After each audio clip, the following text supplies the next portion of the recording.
Welcome to the National Women's Fitness Academy podcast. We're here to talk about women's health, female hormones, body image, and all things health and fitness.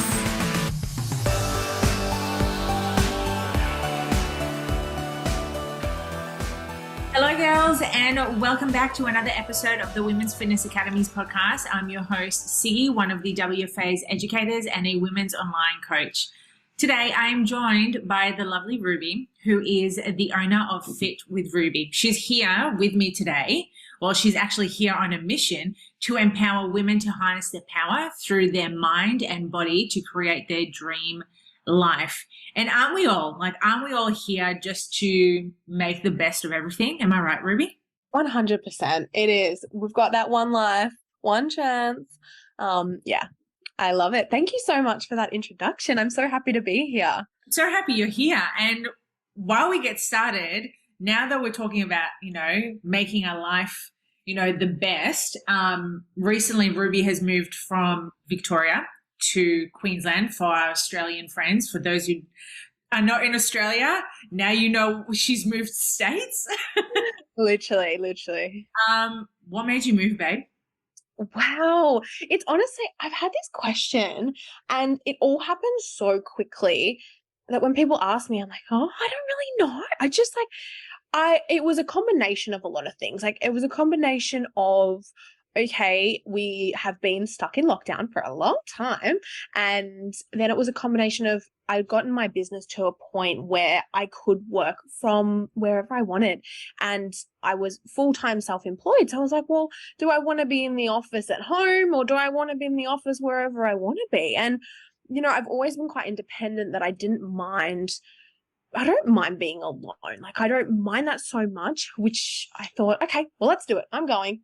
And it all happened. Yeah.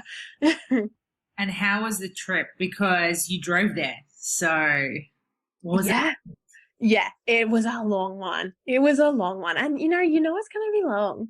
But then there's only so many country roads that you do until you realize this is actually really long. And I've seen country towns I didn't know existed. Australia's massive. It's massive. But yeah, no, it was fun. Like in hindsight, I was like, oh, I could do that again. Afterwards, you're like, oh, it wasn't that bad. But in the moment, it's like, oh my God, this is long. How long did the trip take you? Well, I went up with my dad, bless, he helped me move. So he was wanting to take his time a little bit. So we did it over 3 days. But it was like a good 8 hours on the road each day, which is the longest I've probably spent driving in a short period of time ever. Yeah. So yeah, that's a lot of travel. Yeah. A lot of kilometers, a lot of podcasts, a lot of songs singing on the road. There was a lot. I love the fact that your dad came along as well for the trip too, because it would have been so different if you did it independently. Not that it's bad, like I know many people have done it, but it would just get so boring and repetitive, and then you start talking to yourself. Oh, 100%. Exactly right. 100%. And good to stop off and just chat and get some lunch. Whereas, if I was by myself, it would be challenging. I don't think I could do it again, but yeah, no, it's so worth it. I'm so happy that I made the move. Yay, that's so good. I love the fact that we've opened the discussion about this, about your move, getting uncomfortable, moving states. What's life right now for you over there? Are you enjoying it, or is it feeling a little bit lonely? I am. I'm loving the lifestyle.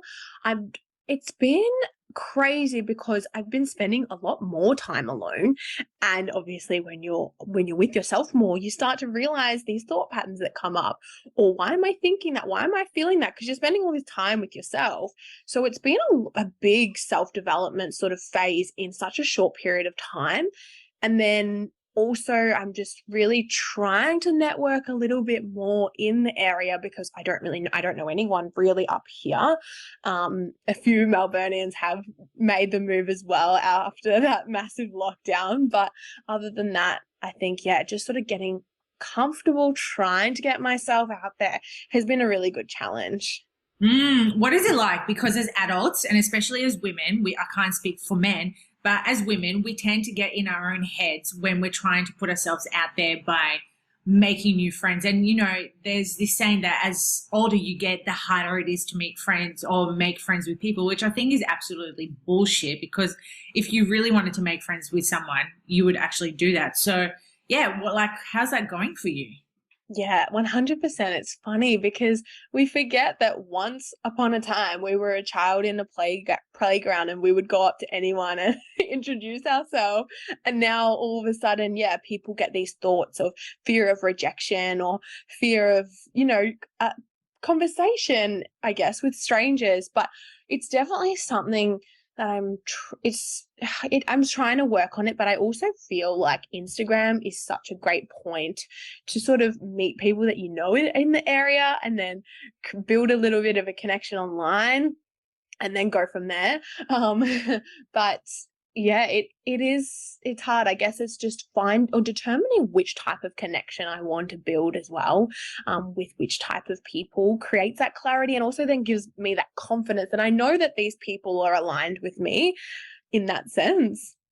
Yeah, I love that. It's so important because, as you said, like as kids, we would literally just come up to anyone and everyone be like, hey, how you doing? When now, yes, that fear of rejection or feeling shameful or uncomfortable, like we really get into our heads way too much. Speaking of, real connections and aligned connections, what does that look like for you? I think it's definitely about looking within myself and looking at what I admire in other people and the type of person that I want to be and trying to mold those two things together. Okay, who am I trying to become and who can I see around me will demonstrate those traits and values, and then I feel like it's really, really easy from there. It just feels more authentic in a sense. I mean, I wouldn't say easy. It's nothing's easy, but it's more authentic. So while we're on the topic of that, who are you trying to become? I think that's a big question. I know, huge. I know. I've gone deep. Right? Literally.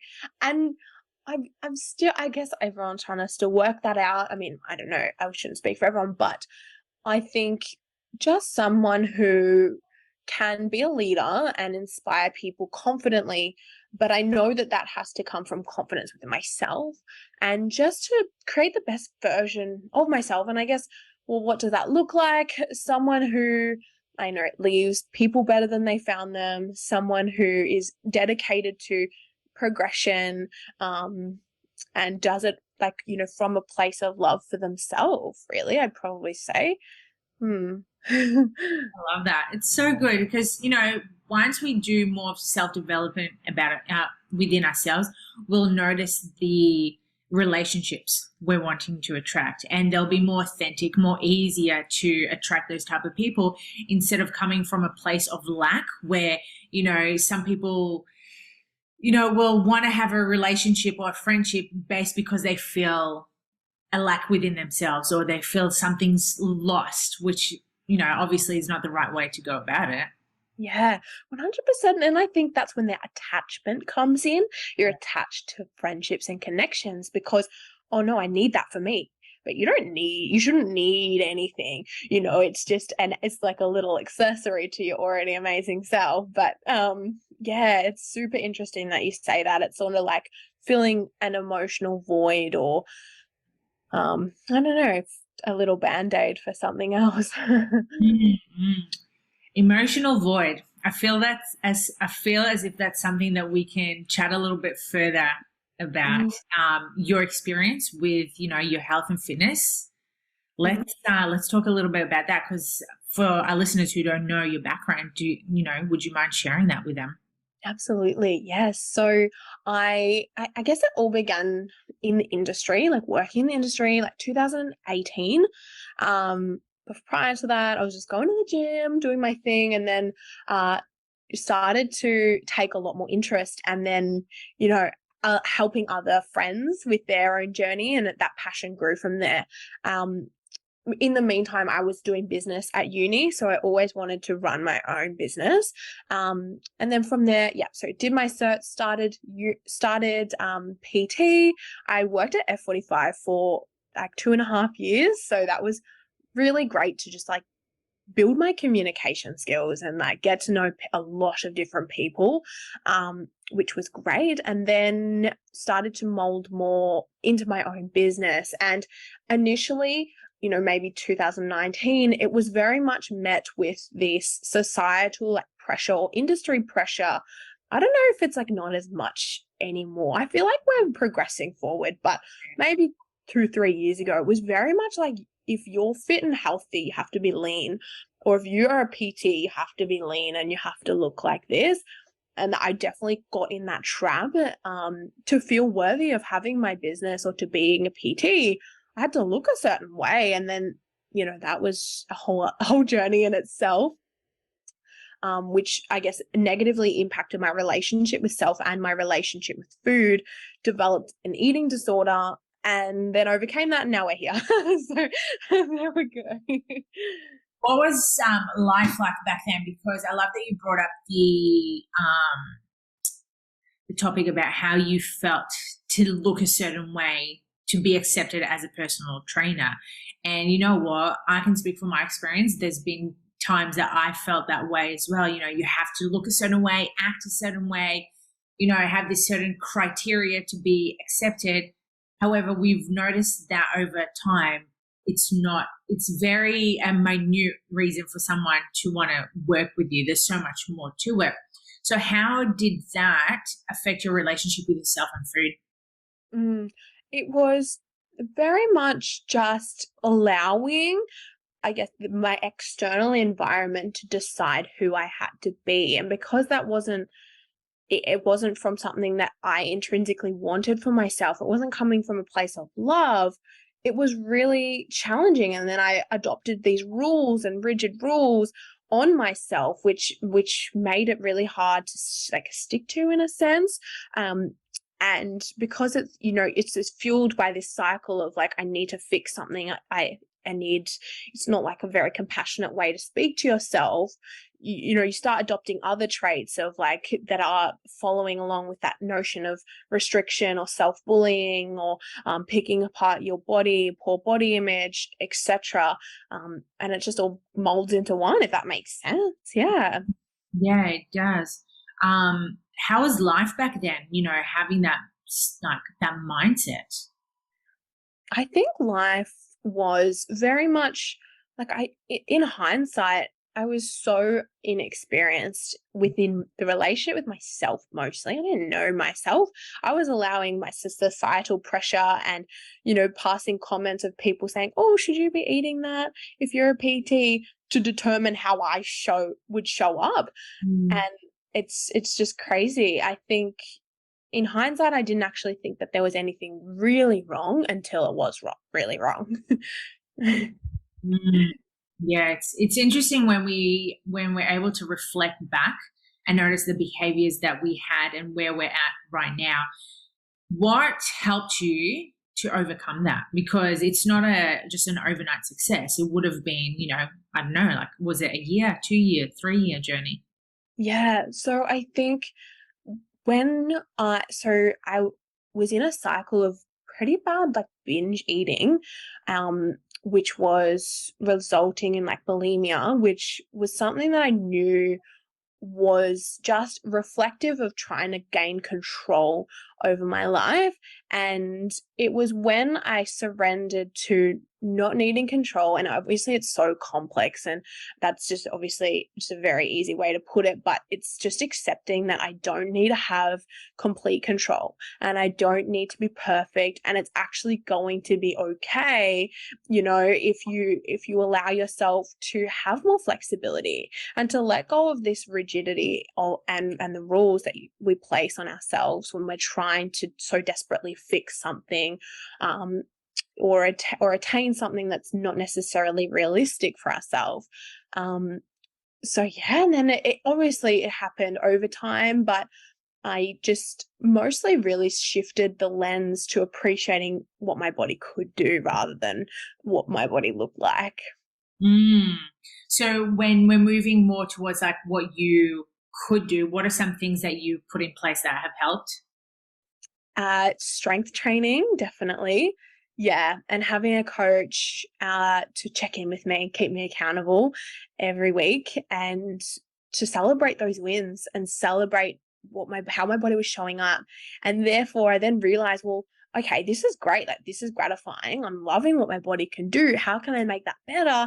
Or it's probably fueling my body to do that, and actually setting more goals around that to shift the focus point, which then molded into new positive behaviors, which allow me to achieve that. And then therefore, the thought of dieting sometimes just nauseates me because it just takes so much away from your life. Oh my God, I'm so glad that you brought that up because I had a conversation with a client yesterday about dieting, and she ultimately confessed to me that she was just like, I'm done. I'm not wanting to diet anymore. And it's been a conversation that's been leading up for like a few months now. And you know, when you get that sense of like relief, you're like, yes. Yeah.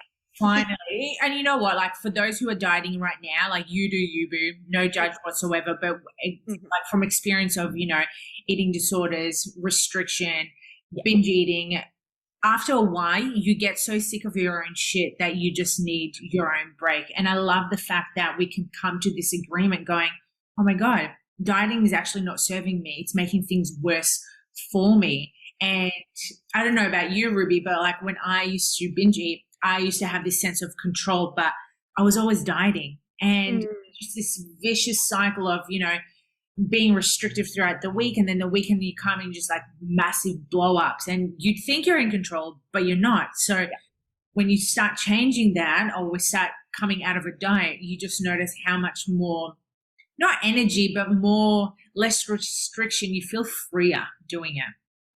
100%. And yeah, wow, I'm so happy for that client that you spoke to. It's freeing. It's freeing. And it's just a nice welcomed break. And I had a similar conversation with someone yesterday talking about how she had a goal to address her binge eating, but then she also followed that up with a goal to lose body fat and to lose weight.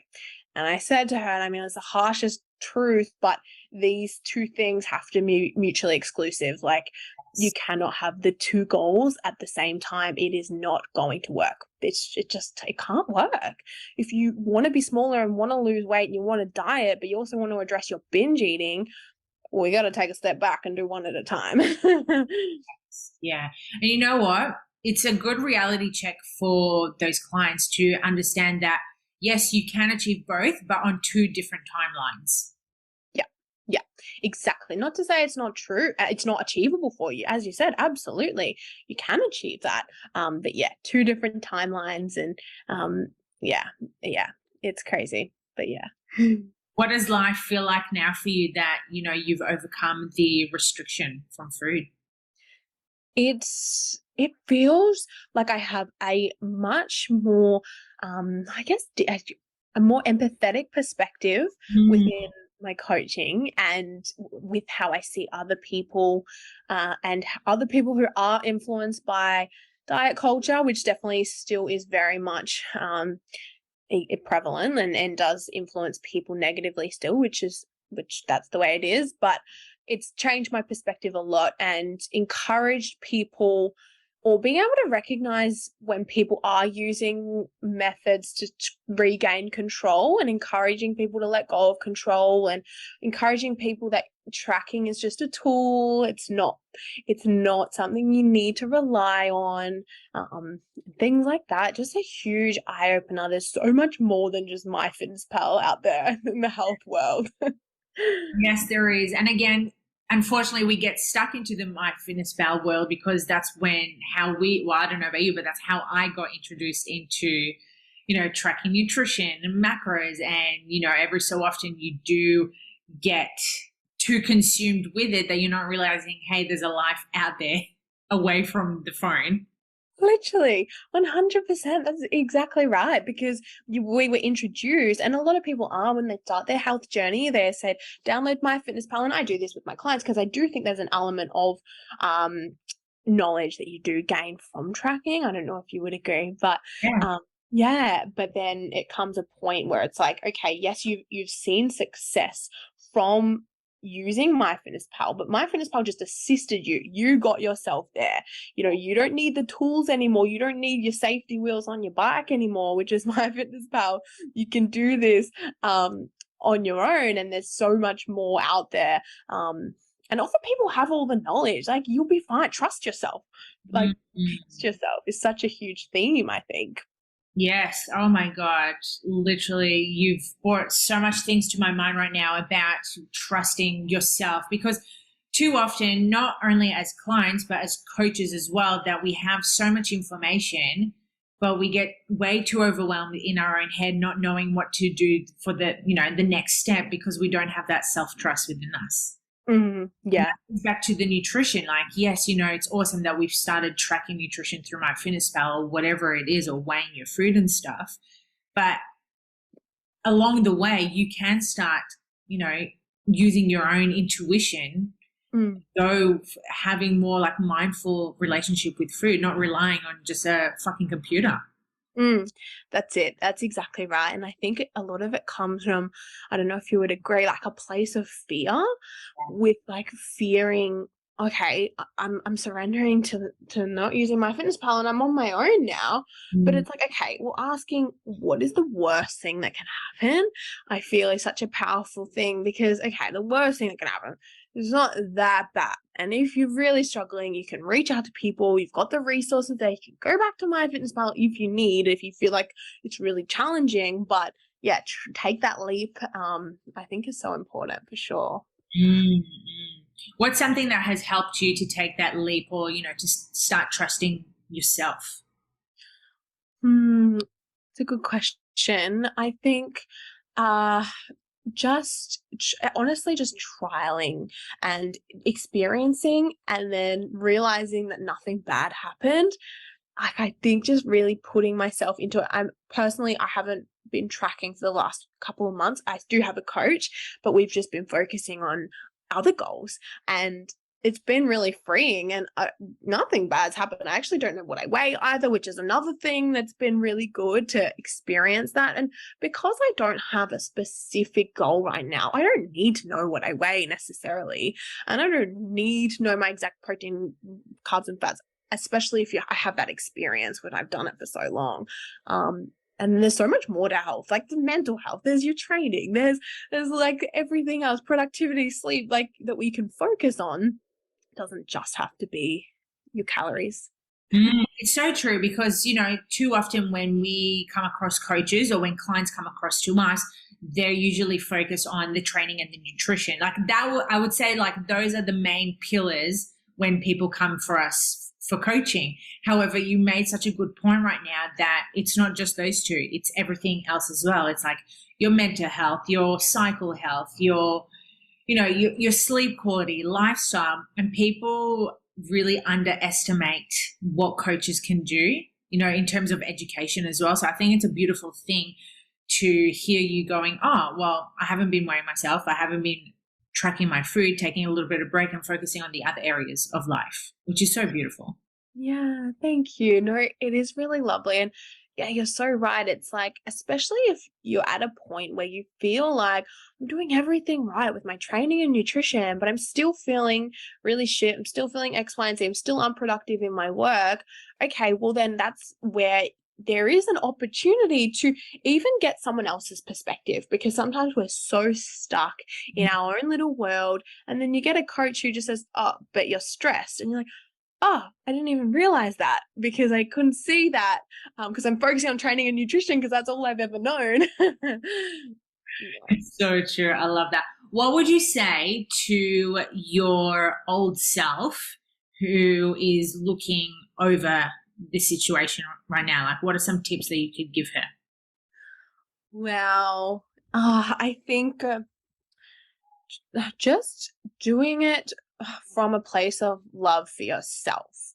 Like if you're making a decision that is, with fear or with self-bullying, then it's a decision that's not going to get you where you really want to be or where you really need to be. You need to go with yourself, not against yourself. A lot of people, you're your best asset. Go hand in hand with yourself, not against yourself, fighting against yourself, because it doesn't work. And I think just trusting that everything will be okay, everything is okay, it's gonna be fine. I love that. It's, similar to having like a mindset swap, from feeling scared and fearful all the time to feeling more happier, freer, as you said, or more like having an abundant mindset. Exactly. Abundance mindset's huge, huge. And focusing on where the opportunity is and what you already have, what you've already succeeded in, rather than the opposite being, okay, well, what is there left to achieve? Or, where did I go wrong this week? No, that ain't productive. I mean, it's good to reflect, but it's just giving those negative cycles in your thoughts, I think. What's something that helps you to, create that freedom around your mindset to not think so much about the lack of? I think it's really just being quite strict on yourself and calling yourself out. Okay, these thoughts here ain't serving me. And I feel like you're allowed to let these emotions come to the surface and feel them, and you can feel sorry for yourself.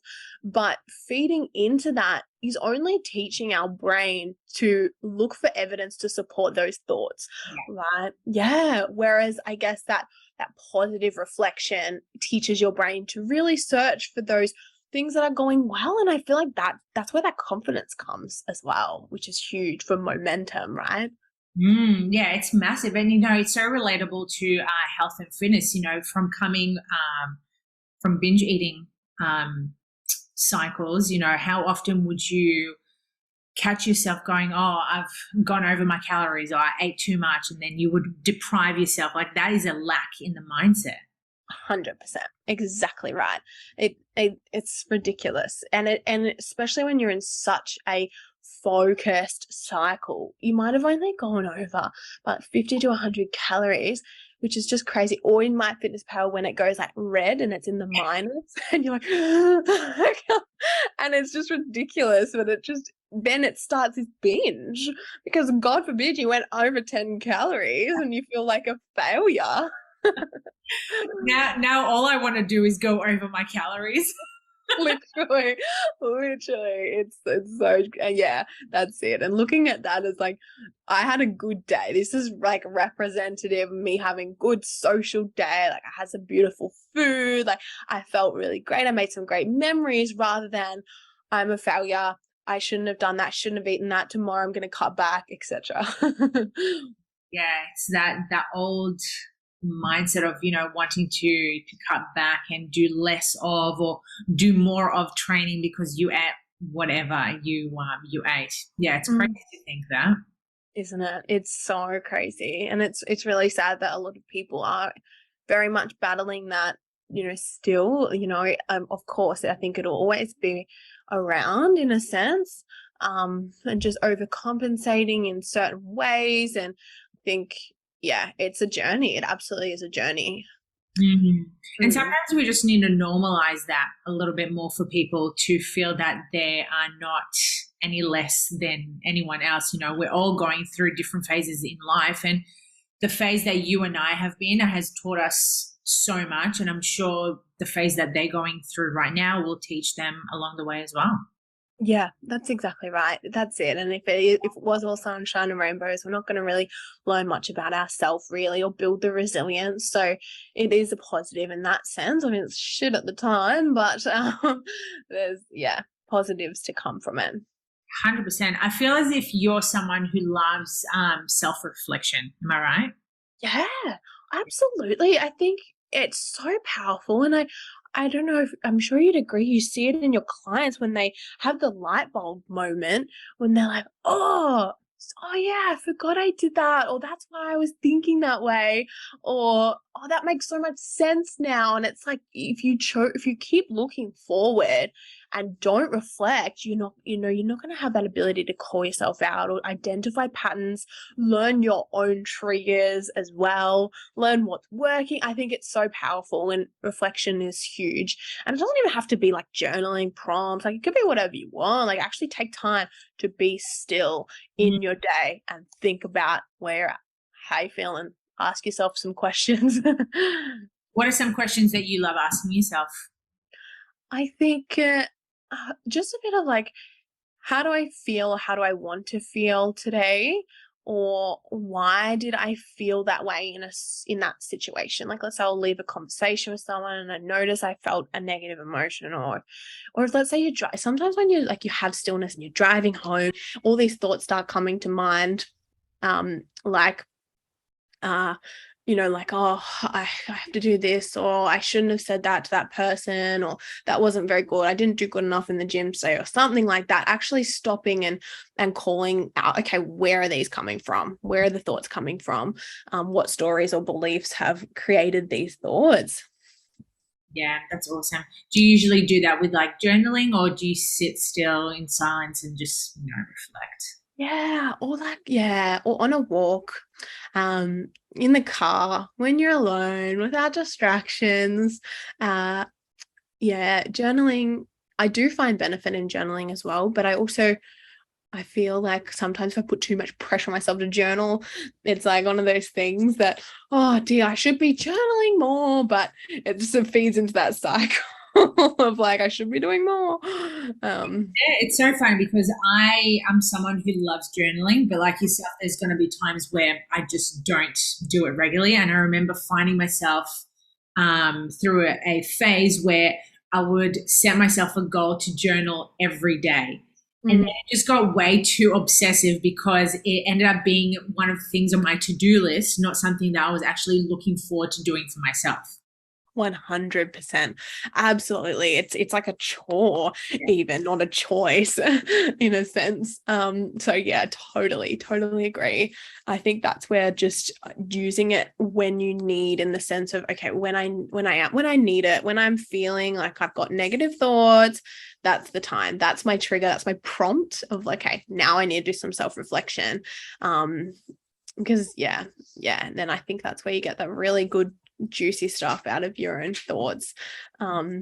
When you are feeling like really negative, and it's uncomfortable, a lot of people will fight against that and not really want to address those negative thoughts that come up, because it can teach you things about yourself that you might not want to admit, or that might seem too difficult to overcome.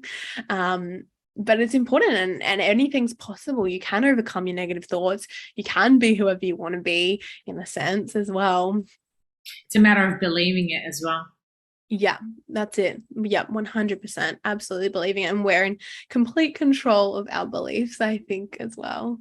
Yeah, definitely. And I love that you mentioned how so many of us get uncomfortable about finding out our triggers, because again, no one wants to be called out. We're always wanting to be the good people and get compliments and affirmations. But then if something like pops up and it's triggering, it's just like, fuck, do I deal with it? It's just like, yeah, you need to deal with it, because otherwise we'll just bite you in the ass 10 times harder. Yeah, 100%. You just gotta swallow the frog, rip off the band-aid, and look into it for sure, because if you keep pushing it down, it's gonna come back up at the most inconvenient time of your life. And then you're gonna have to deal with it. But yeah, no, for sure, just doing the work. And that's where having someone else is really helpful. Someone to reassure you that, hey, it's okay, like, but why don't we try this? Why don't you try showing up like this, or addressing this, or working on one thing at a time, rather than, you start doing some reflection and then you realize there's like 10 things that you want to fix about yourself, and you're like, oh my God, what's wrong with me? And then it gets way too overwhelming and you don't do anything about it. Literally. It's so true. We don't want to get to that point, because that's not helpful whatsoever. That's it. And the self-development, I think, should be a lifelong journey anyway. So you'll get to it one day.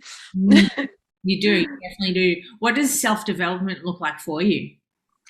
I think just self-development to me is continuously, I guess, refining how you show up, and a lot of it is like learning as much as you can about the world, about yourself, to try, I guess, I don't know, what does self-development mean to you? Well, to me, it's similar to what you said. It's literally expanding on your ability to become better every day, whether it's through study, through coaching, through books, through self-reflection. I think self-reflection is probably one of my highest values when it comes to personal development, because like you said before, if we're not able to tap into the triggers or the negative thoughts that we have or something that, we're needing to overcome, how are you expected to become better or become wiser when you're not tapping into that side of your brain? That's it. It's taking responsibility for it. No one else is going to do it for you. And if people are uncomfortable doing that work, that's when they start thinking, I need a relationship. I need to go on a diet. I need to do these things that are going to make me happier. But no, if you need to come back to the uncomfortable question and ask, why do you feel you need a relationship? Like, we can want one, that's so fine. But when people want to fill that void or attach themselves to something to make them feel happier, that ain't your issue, doll. Like, you need to do some work. 100%. Yeah, it's like when we relate to single women, people sometimes look down upon us going, I don't know if you're single, but like down upon me going, oh, you're single, like shame, it must be so good. It's like, bitch, I'm so fucking happy. Literally. Oh, man, you're in a relationship now. Yeah, and you know what? Sometimes those who are in a relationship are in a really toxic or negative relationship, but they feel as if that they're fine because they are in a relationship, yet they're the ones who are miserable. Totally. That's it. Or they're missing out on that ability to do that self-work, and I think, I am single, and when I do, move into a relationship, I know that it'll be something that's separate from me so that I can still do the work on myself on the side and then have the relationship to come together and they're doing their work on themselves. It's not like, okay, we're in it together. We just do everything together. It's so true. And I love the fact that we've brought the topic about relationship as well, because too often people would want to be in a relationship, but they'll want their partner to do the things that they're wanting to do and, make them your everything and you're the one and this and that. It's just like, fuck, that puts so much pressure on someone. Of course, literally. And then there's resentment because they don't actually want to be the person that you want to be because they're their own person. Yeah. Like they're not going to come and do yoga with you because they don't actually want to and they don't actually have to. Like they're doing their own thing that fills up their cup. But yeah, you're so right. It's funny. I mean, yeah. I like how we started talking about like health, fitness, self-reflection, and now we're like jumping into like relationships. But you know what? At the end of the day, it all ties in nicely to everything.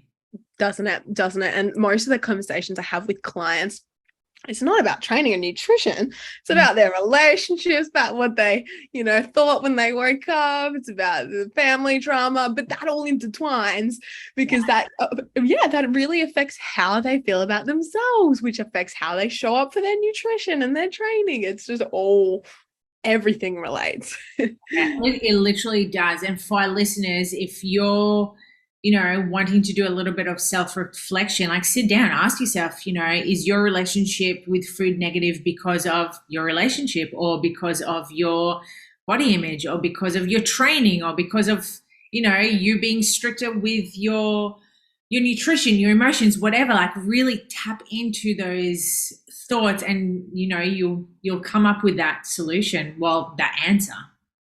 Totally. And finding that answer is so empowering.